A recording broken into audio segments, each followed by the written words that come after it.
भारत माता की, गौ माता की, गौ माता की, गंगा मैया की, गंगा मैया की। आज हल्द्वानी में विभिन्न विकास परियोजनाओं के शिलान्यास, लोकार्पण एवं गंगापुर कबड़वाल गौशाला के इस शुभारंभ अवसर पर मंच पर आसीन अभी आप सब लोगों ने जिनको सुना, नैनीताल उधमसिंह नगर लोकसभा के लोकप्रिय सांसद, भारत सरकार के पूर्व मंत्री और हम सब के बहुत वरिष्ठ नेता आदरणीय अजय भट्ट जी, लालकुआ विधानसभा के लोकप्रिय एवं जुझारू विधायक डॉक्टर मोहन सिंह बिष्ट जी, मेयर हल्द्वानी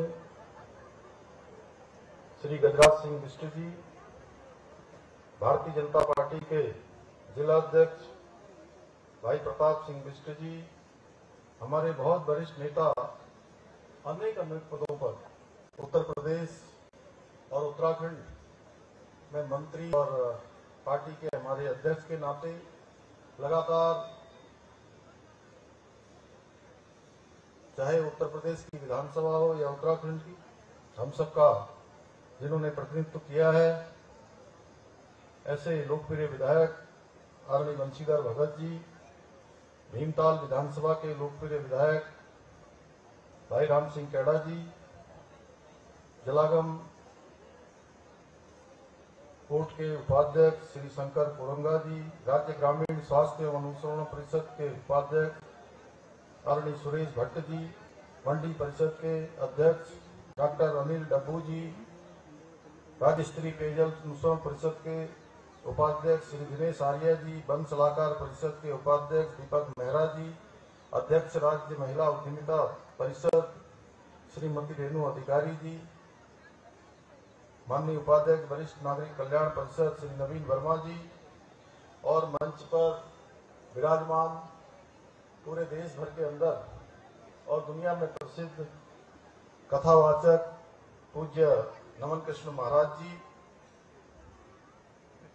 यहाँ के जनपद के प्रभारी, हमारे बाजपुर क्षेत्र के विधानसभा के प्रत्याशी भी रहे हमारे वरिष्ठ नेता भाई राजेश कुमार जी, सामने हमारे बैठी हुई हमारी दीदी ममता जी, ममता पलड़िया जी, और इधर यहाँ आते ही एक अलग प्रकार का उल्लास, उमंग, जो भक्तों का पूज्य गोपीनाथ महाराज जी, जिनके परम सानिध्य में यहाँ पर सुंदर भजनों की प्रस्तुति भी यहाँ पर हो रही है।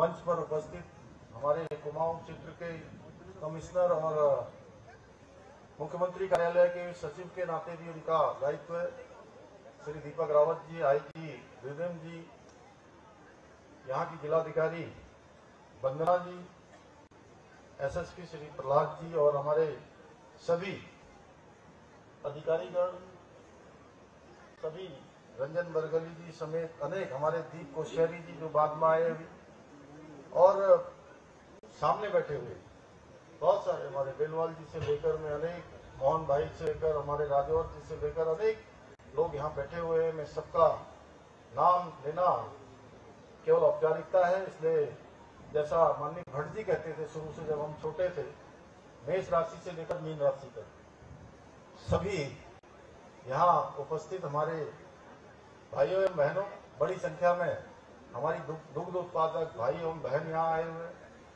मैं हमारे पत्रकार मित्रों, छायाकार बंधुओं, सभी हमारे बड़े बुजुर्ग, मातृशक्ति, नौजवान, युवा, सबका मैं इस भीषण तपती हुई दोपहरी में आप सब इतनी बड़ी संख्या में यहाँ पर उपस्थित हुए, मैं आप सबका मुख्य सेवक उत्तराखंड के नाते आप सबका हृदय से स्वागत करता हूँ, आप सबका अभिनंदन करता हूँ। और आप सब लोगों ने मेरा बहुत स्वागत किया। जब मैं यहाँ आ रहा था, हमारी बहनों ने तिलक लगाया और माताओं ने मुझे आशीर्वाद दिया, नौजवान युवाओं ने साथ में नारे लगाए। मैं भी आप सभी का स्वागत करता हूं, आप सबको प्रणाम करता हूं। भाइयों बहनों, आज का दिन हमारे इस जनपद के लिए बहुत ही महत्वपूर्ण दिन है, क्योंकि आज 126 करोड़ रुपए की योजनाओं का यहाँ पर लोकार्पण और शिलान्यास हुआ है। आज के इस अवसर पर हम शिक्षा, सड़क, चिकित्सा, सिंचाई, सीवरेज, सौंदर्यीकरण एवं नगर विकास की विभिन्न विकास परियोजनाओं के लोकार्पण और शिलान्यास के साथ ही बहुत जो शानदार काम हुआ है यहाँ पर, और जिसके पुण्य के हम सब थोड़े थोड़े अंश के भागी बनेंगे, क्योंकि गौ माताओं के लिए, निराक्षित गौवंश के संरक्षण के लिए आज हम सब ने यहाँ पर मिलकर गौशाला का लोकार्पण भी किया है। मुझे पूरा विश्वास है कि ये सभी योजनाएं न केवल क्षेत्र की आधारभूत सुविधाओं को सशक्त बनाने में सहायक सिद्ध होंगी, बल्कि नागरिकों को बेहतर सुविधाएं उपलब्ध कराने के साथ ही इस क्षेत्र की विकास की गति को और तेजी प्रदान करेंगी। भाइयों बहनों, हमारे शास्त्रों में गौ माता को सर्वदेवमयी अर्थात जिसमें सभी देवी देवताओं का वास है, ऐसा कहा गया है। आज आदरणीय प्रधानमंत्री श्री नरेंद्र मोदी जी के नेतृत्व में देश में गौ माता के संरक्षण और संवर्धन हेतु बहुत सारे कार्य किए जा रहे हैं। आप सभी ने देखा होगा, आदरणीय प्रधानमंत्री जी को आपने टेलीविजन पर देखा हो या सोशल मीडिया के माध्यम से या पत्र पत्रिकाओं के माध्यम से, कि वो स्वयं भी प्रधानमंत्री आवास में गौ सेवा को उन्होंने अपने दैनिक जीवन का हिस्सा बनाया हुआ है। और मैं भी प्रतिदिन प्रातःकाल सबसे पहले गौ माता की सेवा करने का प्रयास करता हूं। विपक्ष के कुछ लोग गौ सेवा करने पर हमारा मजाक उड़ाने से भी नहीं चूकते, पर जिन लोगों ने जीवन भर प्रभु श्री राम के अस्तित्व को नकारने का काम किया हो और अयोध्या में श्री रामलला के भव्य मंदिर के निर्माण में अनेक बाधाएं उत्पन्न की हों, राम सेतु को जिन्होंने काल्पनिक बताया हो, सनातन धर्म को गालियां दी हो, उनके लिए गौ माता के सम्मान की अपेक्षा भी उनसे नहीं की जा सकती है। भाइयों बहनों, हमारी सरकार ने राज्य में गौ हत्या पर प्रभावी रोक लगाने के लिए कठोर गौ संरक्षण कानून बनाया है। राज्य में गौ माता का शोषण अथवा गौ हत्या जैसे घृणित अपराध को किसी भी सूरत में देवभूमि उत्तराखंड में बर्दाश्त नहीं किया जाएगा।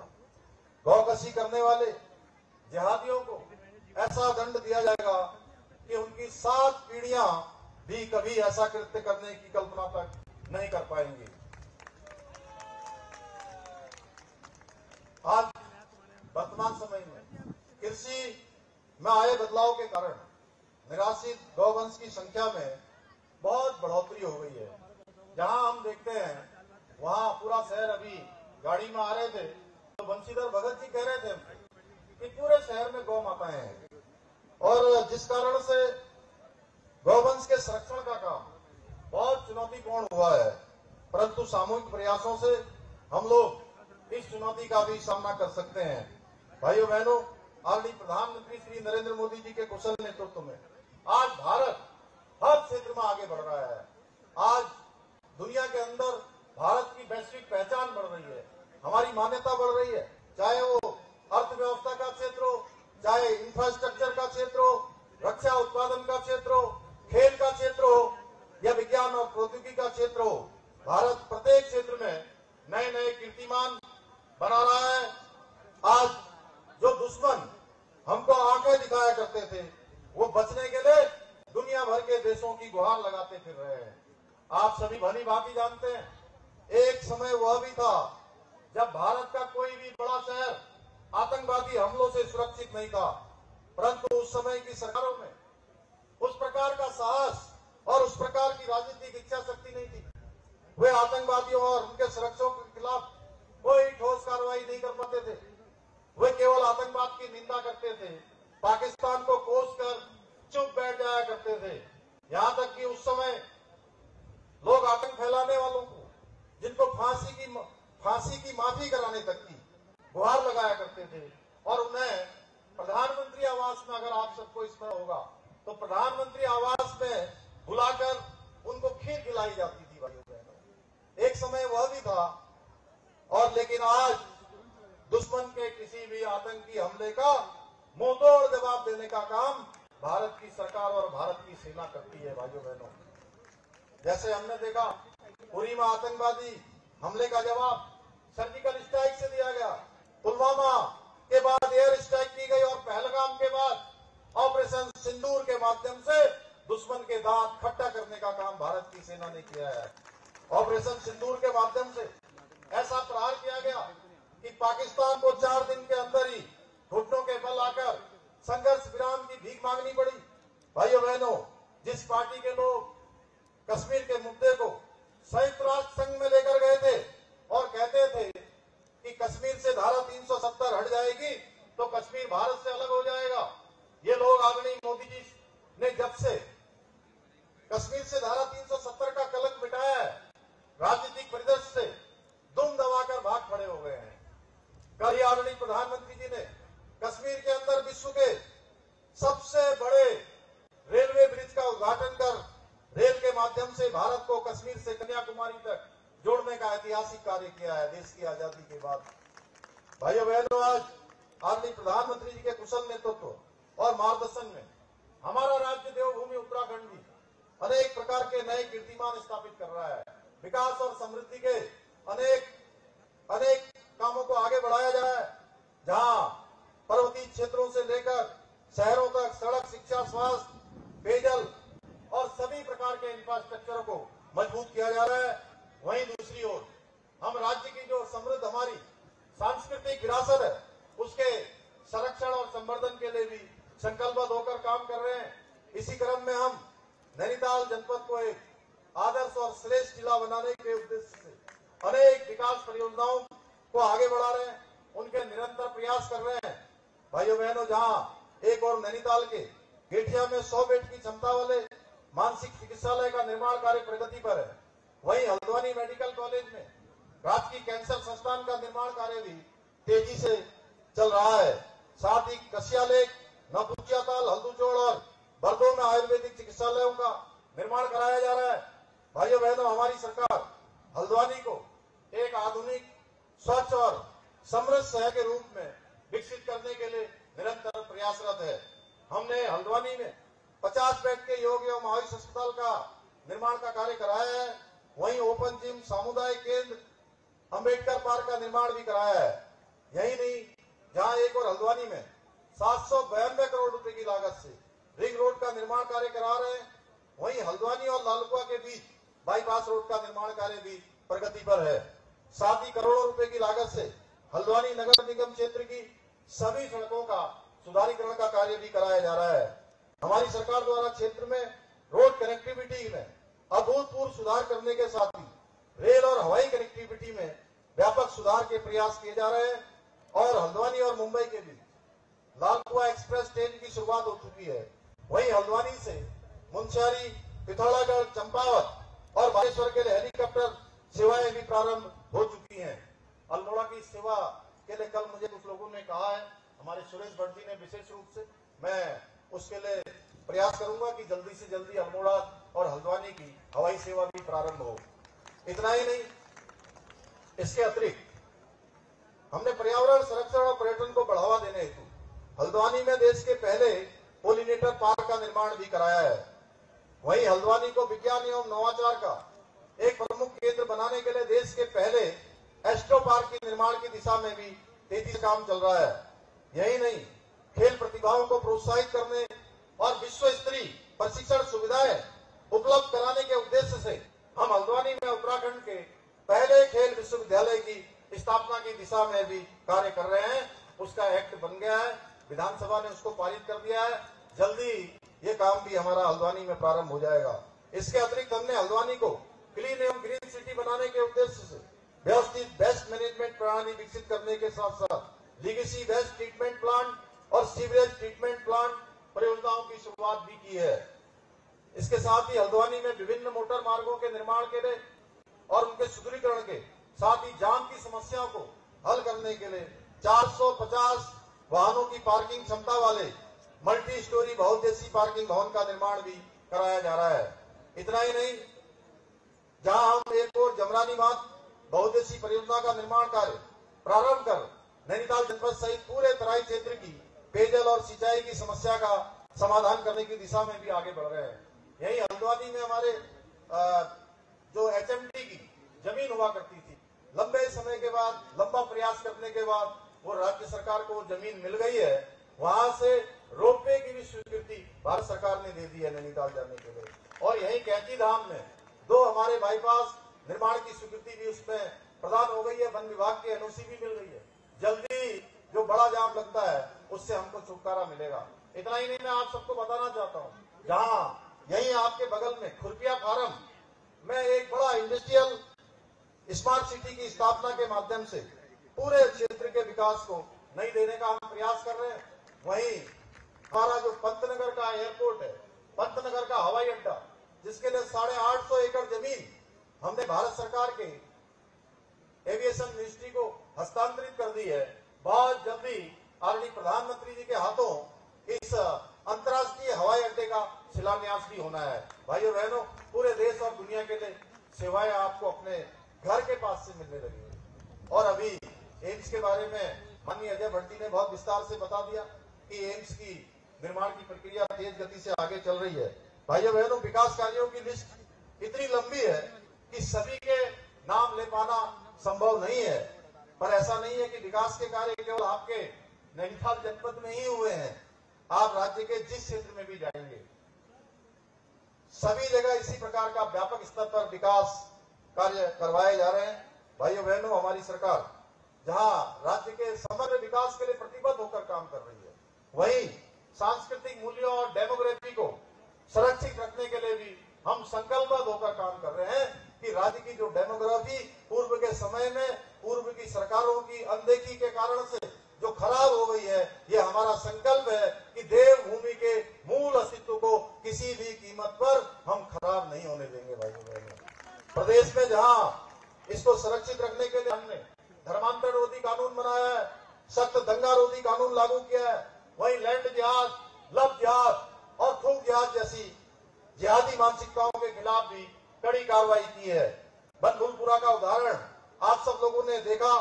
हमारी सरकार ने बनभूलपुरा में दंगाइयों के साथ कितनी कड़ी कार्रवाई की थी। इतना ही नहीं, सरकार ने न्यायालय में भी मजबूती से अपना पक्ष रखा है। इसीलिए आज तक सभी आरोपी जेल की हवा खा रहे हैं। आज कोई भी व्यक्ति सरकारी जमीन पर कब्जा करने से पहले 100 बार सोचता है, और जिन्होंने कर लिया था आजकल स्वयं ही अपने हाथों से उन कब्जों को तोड़ने का काम भी वो स्वयं कर रहे हैं। भाइयों बहनों, हमने प्रदेश में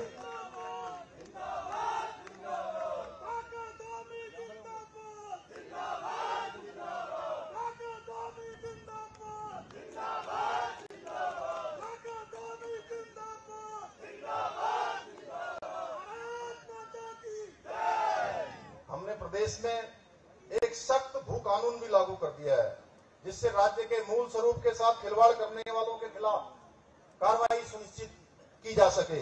इतना ही नहीं, हमने देवभूमि उत्तराखंड को पूरे देश में, देश की आजादी के बाद एक गौरव प्राप्त हो गया है कि उत्तराखंड देवभूमि में रहने वाले, चाहे कोई किसी वर्ग का होगा, किसी पंथ का होगा, किसी समुदाय का होगा, किसी धर्म का होगा, सबके लिए एक समान कानून लागू हो गया है। भाइयों बहनों, ये गौरव देवभूमि उत्तराखंड को प्राप्त हो गया है। वही हमने युवाओं के भविष्य के साथ खिलवाड़ करने वालों पर अंकुश लगाने के लिए प्रदेश के अंदर सख्त नकल विरोधी कानून लागू किया है।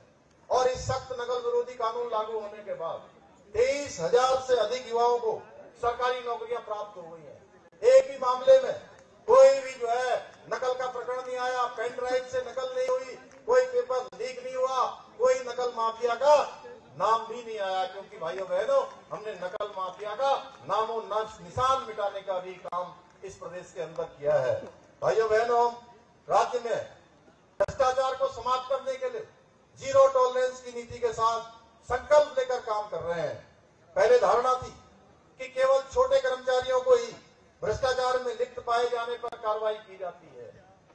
परंतु आज राज्य में छोटी मछलियों को ही नहीं, भ्रष्टाचारी मगरमच्छों को भी पकड़ा जा रहा है और उनके खिलाफ भी कठोर कार्रवाई की जा रही है। और आप शुरू से देखेंगे, चाहे कोई छोटा हो बड़ा हो, लापरवाही करेगा, भ्रष्टाचार करेगा, अपने कर्तव्यों को ठीक प्रकार से नहीं निभाएगा तो उसके खिलाफ कार्रवाई होगी। भाइयों बहनों, पहले दिन से चाहे वो आईएएस अधिकारी हो, चाहे पीसीएस अधिकारी हो, आईएफएस हो या छोटा अधिकारी किसी भी विभाग में हो, हमने कहा है अपने कर्तव्यों के साथ बिल्कुल भी जो भी कोताही करेगा, ढिलाई करेगा, अपने कर्तव्य ठीक प्रकार से नहीं करेगा, उसके खिलाफ कार्रवाई होगी। भाइयों बहनों, क्योंकि हम राज्य के अंदर एक संस्कार, एक कार्य व्यवहार, इस कार्य संस्कृति को डेवलप करना चाहते हैं। अभी आपने देखा हरिद्वार में भूमि घोटाले में 2 आईएएस, 1 पीसीएस और दर्जनों लोग, उनको निलंबित किया गया है। प्रदेश के इतिहास में पहली बार हमने इस स्तर के अधिकारियों सहित पिछले 3 वर्षों में भ्रष्टाचार में लिप्त 200 से अधिक लोगों को जेल की सलाखों के पीछे पहुंचाया है। भाइयों बहनों, हमारी सरकार देवभूमि उत्तराखंड को देश का सर्वश्रेष्ठ राज्य बनाने के लिए अपने विकल्प रहित संकल्प को लेकर निरंतर काम कर रही है। मुझे पूरा विश्वास है कि इस संकल्प को साकार करने के लिए हमारे हल्द्वानी के और नैनीताल के मेरे आप सभी परिवारजन इसी प्रकार हमारी सरकार के साथ कंधे से कंधा मिलाकर अपना योगदान देते रहेंगे। आज के इस अवसर पर डॉक्टर मोहन सिंह बिष्ट जी ने एक मुझे 9 सूत्री एक इस क्षेत्र की मांगों के बारे में 9 सूत्रीय ज्ञापन दिया है। मैं इसको अपने साथ लेकर जा रहा हूँ। इनको हम परीक्षण करवा के घोषणाओं में सम्मिलित करेंगे। गजराज बिष्ट जी ने भी एक ज्ञापन मुझे 4 कामों का दिया है, उसको भी लेके जा रहा हूँ, जिसमें उन्होंने गौ माता का एक 100 दाहगृह बनाने की बात करी है, अन्य सौंदर्यीकरण की बात करी है गार्गी नदी पर, और निश्चित रूप से ऐसे स्थानों का हम सौंदर्यीकरण कर रहे हैं और ये सभी काम हम आगे के जो हमारे कार्यक्रम है उन कार्यक्रमों में सम्मिलित करेंगे। आदरणीय अजय भट्ट जी ने भी जो इस क्षेत्र में काफी सारी बातें यहाँ पर बढ़ाई हैं, काफी काम उनके सांसद बनने के बाद आगे बढ़े हैं। मोहन सिंह बिष्ट जी इस क्षेत्र के लिए राजस्व ग्राम बनाने के लिए प्रयासरत हैं। उस काम को हम सब मिलकर, माननीय भट्ट जी हो गए, मैं हो गया, हम सब लोग, मोहन सिंह बिष्ट जी हैं, सब मिलकर इस काम को आगे बढ़ाएंगे। हमारा प्रयास होगा, चाहे दमुआ ढूंगा क्षेत्र हो, ये क्षेत्र हो, हमारे जमरानी क्षेत्र के लोग हों, किसी भी प्रकार की परेशानी उनको न हो, उसके लिए हम काम करेंगे।